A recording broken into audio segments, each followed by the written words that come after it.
everyone, and welcome to the weekly live stream. I can't say Ask Nicole because now it's Ask Nicole and Jessica. I'm Nicole. I'm the owner of Breaking Even Communications, which is an online marketing company. And I'm here with Jessica. Jessica, thanks so much for joining us today. Hi, thank you so much for having me, Nicole. Nice to see everyone.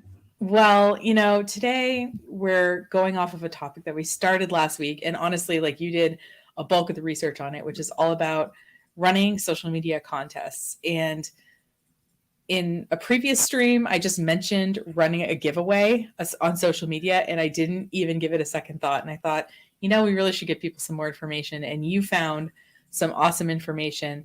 And so in last week's broadcast, I went over some general kind of best practices. And today we're going to go over the individual kind of rules for the different social media sites. But before we get started, is there anything that you wanted to kind of talk about? Your notes were immaculate, but I want to make sure I didn't miss anything. Yeah, Nicole, I have to be honest, like I've run contests and sweepstakes or giveaways in the past, and I honestly had no idea what was all involved with it. I think I've run them very loose in my past. So it was a really big learning curve for me, and I really enjoyed finding out the different procedures that you should be following, the different rules. Each location has a different rule, if you live in one state, and how to really manage and be successful at running your contest. So I really learned a lot through doing this. Yeah, and you were saying before we started, we were talking about stuff, and you were saying that in terms of managing a contest, that there was a best practice that you read about having 3 or 4 people on the team be involved with the contest. That seemed like a lot to me, but is there what was the reason for, I guess, all those people in your company to maybe be involved in a social media contest that you're running? And I keep saying contest, but what I really mean is a giveaway or a sweepstakes or anything of that nature. Yeah, so they had a couple different point of views. You could either invest time and money into getting a tool online that could run the contest for you. But they also said just having 3 to 4 people who are managing the contest. So let's say you have one contest and you've got it going across multiple streams of social media. Then you've got, you can put one person per, Facebook, Instagram, Twitter or YouTube, and you can have people monitoring, the contestants that are in. So if you've got something that's a little bit more involved, if you've got someone who's doing, let's say, a design contest, that's going to take a little bit more time for you and your team to take care of, because you're going to be testing, or not testing, but you're going to be like grading the participants through that. So rather than just having one person who's taking care of likes or shares, maybe you could have 1 to 2 people if you're running a contest that is not as involved as these other ones. But some of the contests on there, they get pretty involved. So having multiple people on it, especially if you're going across different social media accounts with it, it makes it a lot easier, and it makes it more fair for the people who are participating. There's a lot of different ethic things that come into play. And when I was looking for, take Facebook, for example, I've never looked for a contest. I've just always seen them.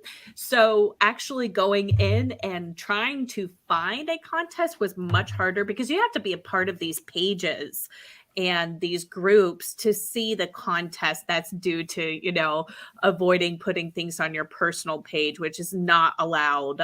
So if anyone is experiencing some Facebook jail, that might be going on because of the rules and procedures for that. Right. And this is an excellent segue into kind of our first topic, which is looking specifically at running contests on Facebook. Whenever I tell people that there's like 10 pages of Facebook contest rules, they're always very surprised about it, but kind of the main things. And by the way, Jessica has done some really nice show notes with some more detailed information, which we'll include. So if you want to reference anything we're saying, you'll be able to kind of go right to the sources. But obviously, we're not going to sit and read fine print with you here. That would be a little boring. But the main thing, it seemed like when I was reading through the Facebook rules, like the kind of things that were coming up were and actually all the social media contests sort of said this is, you can't imply And actually, you should outright say that the contest is not like sponsored or affiliated with or otherwise connected to Facebook. And it seems like all the other ones kind of have that rule too. Um, and this idea that you said about personal timelines, like saying tag a friend to enter the contest or something, is not a way that people are allowed to enter. And they've made it really clear in their rules that Facebook will not assist with promotions in any way. So, like, to, you know, understand that you are in charge of knowing the rules and regulations of your state or sometimes even city. And you linked, and we'll put them in the show notes, to all the federal type places. The federal type places. I'm very official today. I think hold on, I'm looking, the Federal Trade Commission, the Federal Communications Commission, Justice Department, all have kind of stuff about contests. So we'll link to that there, in the notes so that you can refer to it. But is there anything else that jumps out at you about sort of Facebook rules or Facebook contests, either you've seen run or you've, entered yourself? Yeah, I having run several small businesses in my past, was a big eye opener to me, because I didn't know what the rules were. I didn't actually know that there were any policies on Facebook about promotions and all of that thing. When you're running a business, you want to get more followers or you want to get more customers. And I didn't realize what restrictions were on there. So I learned a lot. Yeah, I think it's pretty normal. It's hard to keep up with everything, that could be going on. And with that, like, we're going to just, and whenever we can here today, folks, we're going to just take a look at an example. So this is one, again, we'll link the examples too. It looks like this whole page exists just to sign up for this contest. So tell us about this, and then tell me when you want me to pull up the other additional page here, Jessica. Sure. So what they recommend, on your social media platform, they recommend having a contest page so that when you're going through that is the actual place of where you're keeping track of people who are entered, and you can gather the information that you're looking for. Now, I actually reached out. I sent them a message when I was looking at this, because I was like, wow, now that I know that there should be official rules plain sight. I didn't see their official rules plain sight. So I went directly to the website, and that's what Nicole will show you. So here are all of their guidelines and their rules for the contest. And in my years past, when I've been a part of contests or I've run contests, honestly, we didn't even have this platform. So this one follows it pretty well. It shows, I believe there's an age. I don't know if there's an age limit, but it tells what sort of entries are not valid, what's accepted, what's not accepted. So they lay it out really, really nice with the contact information, when the prizes are going to be, given out. That's another thing, is when you've got a contest winner, before you announce anything, you are obligated to contact those people and get a consent of them accepting the reward or the prize that might be associated. You cannot announce it beforehand. And another thing I didn't know. That makes sense. And I know maybe part of that is that I know that when an influencer gets a gift, like to do a promotion or something, they actually, like, that gift, if it's above $50, is taxable. So I'm wondering if maybe part of that is them sort of understanding that what they won might have some value, and that they have, they're supposed to keep track of that in some way. And now, we've also seen contests run on Twitter, right? Mm-hmm. And when I looked in, like you said, the Twitter rules are specific in a way that a lot of them weren't. But what I thought was interesting is you have to actively discourage. It's not enough that you don't encourage, but you have to actively discourage people reposting the same tweet or creating additional accounts to enter the contest, because you, like, as the person running the contest, you're actually responsible if people do that. So that's why not only, like, I thought that was interesting. It is, for sure. and that some people, the way that they have their privacy settings in Twitter, they might, if they're supposed to tweet to enter the contest, like it's best to instead have them mention your account, and then that way they get listed in your notifications to make sure that you definitely see it, in case that their tweets are private or somewhat, you know, restricted in how people can view them. And I thought that, you know, and it said encourage this so that you definitely see it in your notifications. And I thought that was a good idea. Yeah, for sure. Another reason why it's good, like if you're running it, to have a designated person to be like, okay, we're combing through, you know, because some contests may have thousands of entries. You know, if it's a big enough contest, you'd want to fine tooth comb on that for sure. And if someone was clicking through and you notice that, oh, we had a bunch of accounts entered that have like no followers or something like that, or just have the Twitter goose egg or something, then you know that maybe something's up. And since you're responsible for knowing something's up, it's good if you're stay on top of it. And you have this this Twitter contest here that I thought was neat. Do you want to talk a little bit about this? Yeah, so I liked the way, you know, I liked their design. I thought they did a nice job at engaging their audience. It was something that I noticed when I was looking through for examples. I noticed it a few times.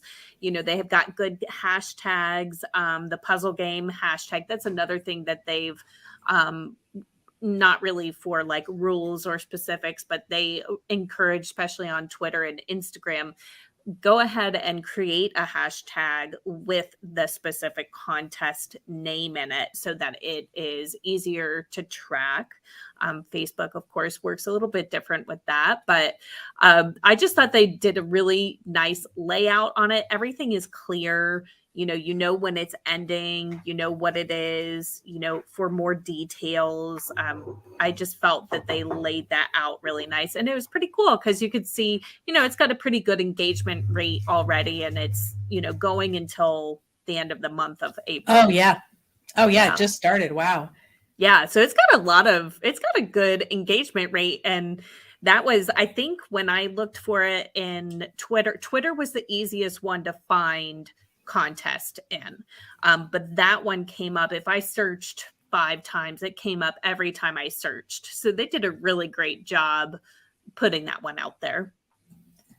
Nice. And it's nice to kind of see how contests look on different platforms too. Kind of gives people some ideas. So thanks for diving in for us.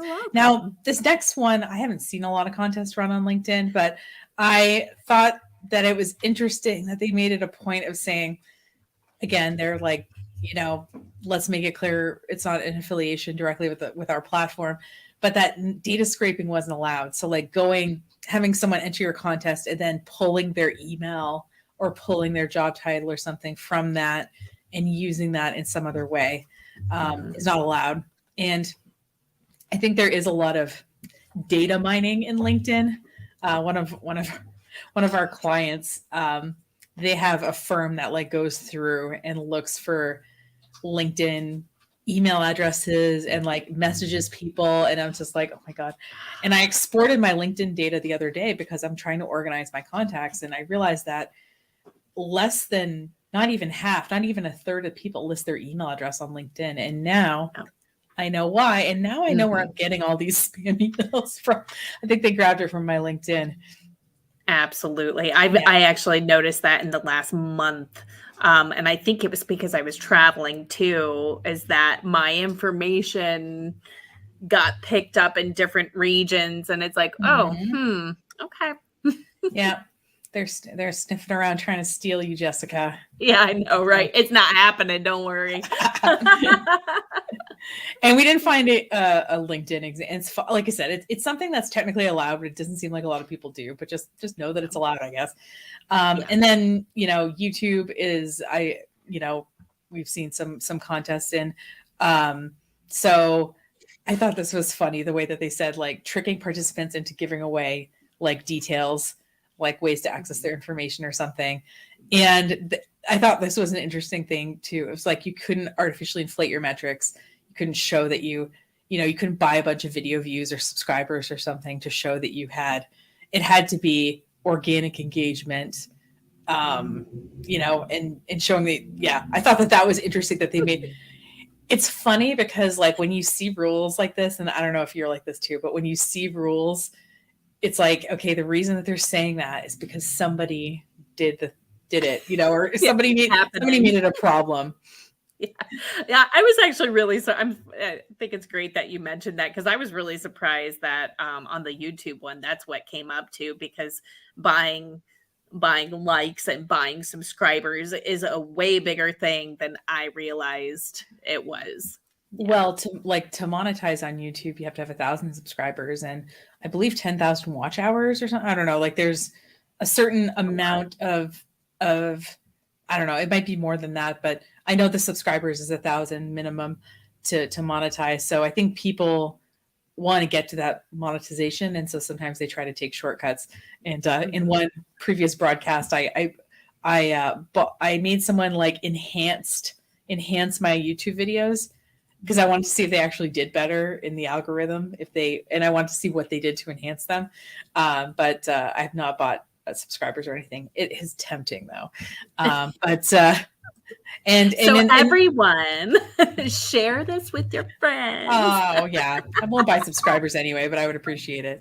But so you found this example of this, and I think this YouTuber is announcing the winners from a contest. Yeah. So this kind of I gave this example for two reasons. A, when your contest is done, they really stress like archive your contest, because if you don't, you're going to get people who are still submitting and they're putting in work and they may not be noticing like, hey, this is from 2020, not from 2022 or whatever year, you know, is going on right now. But the second reason why I put this on was these guys were great at giving information. Everything is very clear. They've got the rules, they've got the winners, they've got, you know, what they were based the contest off of, and they just have it's a good video. The guys are really fun and energetic, and they've got nice, you know, lighting. I just thought it was a great example. If you are going to be doing a contest, these guys were, I ended up watching the whole thing just because I enjoyed watching them. So they put a lot of work into it. They put a lot of effort. They followed it pretty much, you know, from what I can tell, they followed it to a T of having good ethics and running it the way you're supposed to run it.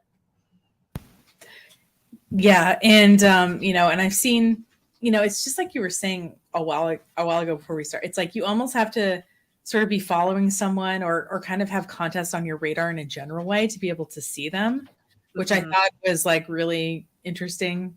Yeah, that was a challenge that I came into. I thought, oh man, I see contests all the time. There's giveaways, contests, sweeps, whatever, like all the time on my social media feeds. When I went to go look for them, couldn't find anything. I was like, okay, am I losing it? So, well, I find sometimes I'm targeted with ads to a contest. You know what I mean? I'll be like, oh, like enter to win, whatever. And it's like, I see an ad about a contest and I always mean to screenshot it so that if we ever do a broadcast about, I don't know, social media giveaways, that we can have examples to talk about. But yeah, it's the same. So I appreciate you doing the work on this. Absolutely. Now, I just have to admit something. I forgot to make a little thing about Instagram. So, do you remember some of the kind of salient points of Instagram? And I will make a quick slide while you talk. Yeah, the Instagram too. I know that for them, you have to have public account. You can't how do they explain it? It's a lot like Facebook. Is you can't be sharing it. You have to put the information, the entry's got to be on the website that they post on. So if you've got Instagram account, it's not through yours when you share it, it's through theirs.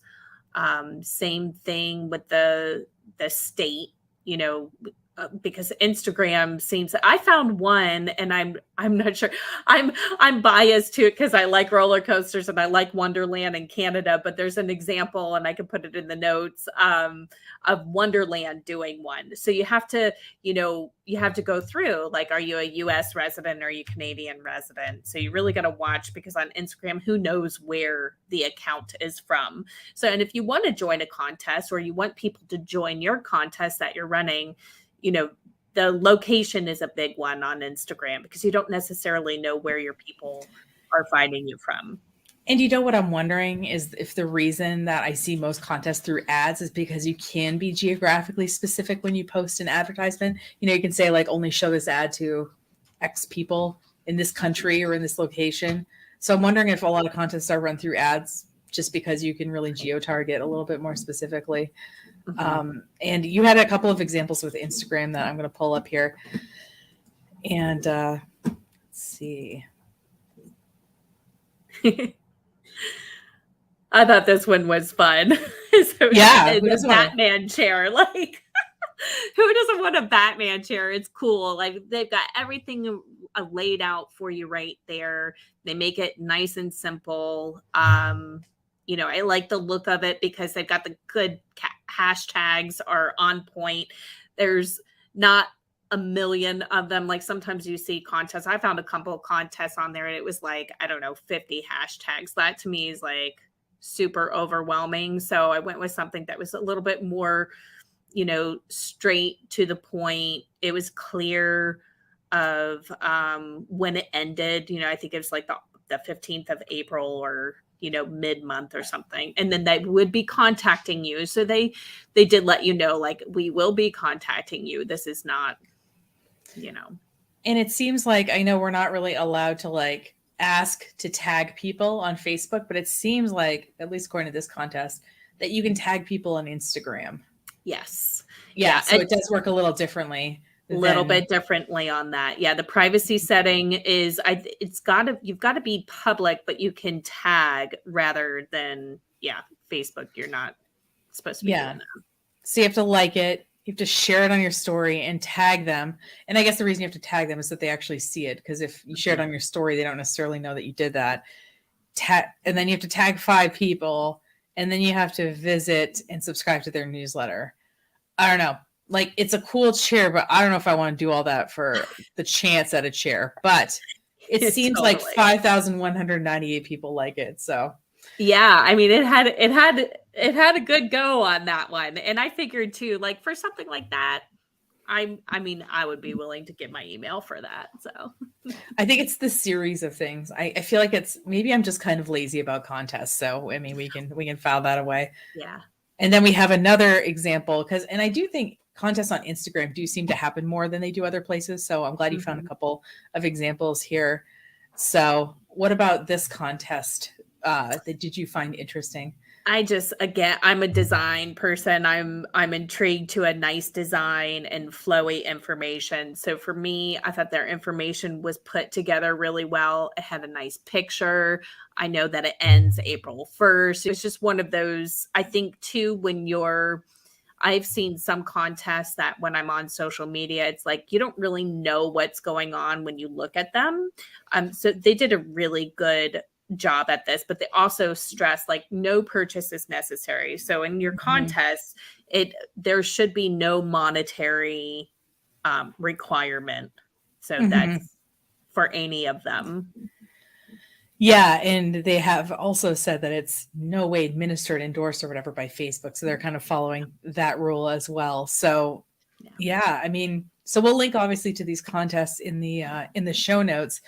And yeah, and in terms of just some resources to share at the end, and Jessica, if you have some other ones, you can just let me know. But a couple of things in case you are thinking that you might want to run a contest, but you're maybe a little bit overwhelmed with the idea of making everything compliant and everything, is that, and I've actually used this to run 3 different contests. This is called Short Stack. It's an app. I believe, I will say, when I went to go look at the pricing, I was like, oh, pricing went up because it used to not be quite as expensive. It's $99 a month, but it is automatically following all the Facebook's requirements and everything. And you can literally install it on your page And like, let's say that you wanted to make it visible when someone liked the page, they would be able to see the contest or something like that. You have a lot more control over it that way. You can control how people submit information. You can export it as a spreadsheet. And we've run both a sweepstakes where we just drew a random winner, and we've actually run a contest through this as well. We did a unofficial slogan contest for a business, and that ended up being kind of fun. So we'll leave the link in the show notes for this, just saying that we're affiliated with them. So if you use them, we get like $1 or something. So, if you use it, consider that our little tip if you want to do that. There's another thing called King Sumo. And actually, you know what? I might just pull up, because I do have, just want to show people how it's generally set up. So if you want to do a giveaway, this is another sort of app that we're affiliated with. And I did one I was trying to drive up some memberships. This was maybe a couple of years ago.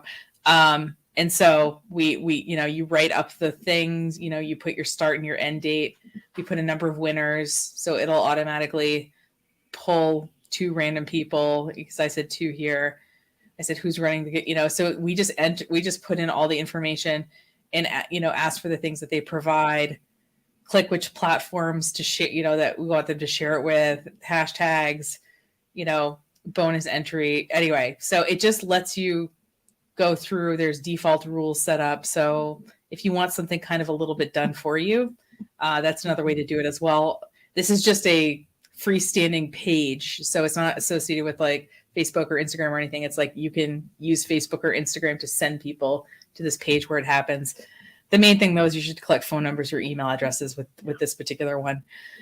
And then you found this raffle press. It had like contest templates and things like that. Tell me a little bit about this site. Yeah, it's cool. Again, I like the look of it.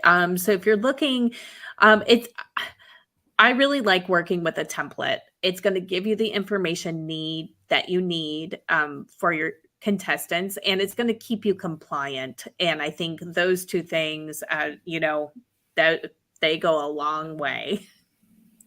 Yeah, and it looks like it works with WordPress, which is the main thing that we build in. Awesome. Yeah. Really cool. It's nice. I like that. I like that one a lot. It's simple, but it's clear, and they've got your back, to make sure that you're running ethically. Yeah. It's nice to have like a tool in your corner a little bit, because then that they're on top of the rules. Anytime there's changes, they're making changes to their platform that you can take advantage of and all of that. So I think that is chef's kiss. Is there anything else about sweepstakes, giveaways, contests that we haven't talked about yet that we should before we close out the broadcast here? Well, I think between this and the first video, I think you covered it really well. Like I said, I learned a lot. So even if you're just curious, run through each platform. I'll put them in the notes, but each platform has really simple guidelines. But it's pays to get educated on it, just to make sure that you're not finding yourself in a situation later on that you could have avoided. Totally. And if you want us to run the contest for you, we can. Just contact us. Yeah. But if you enjoyed this broadcast, I hope you share it with a friend or something like that. And if you want to see past broadcasts, you can scroll up wherever you're watching this now and see past episodes, although the YouTube channel does have playlists, and all of these live streams, as well as 1,500 blog posts, are on our website. So you can check those places out if you want to learn more about us. Thanks, Jessica. Let's do it again. You're welcome. Yes, anytime, Nicole. Thank you so much, everyone. Thanks for having me, Nicole. Have a great day, all. See you.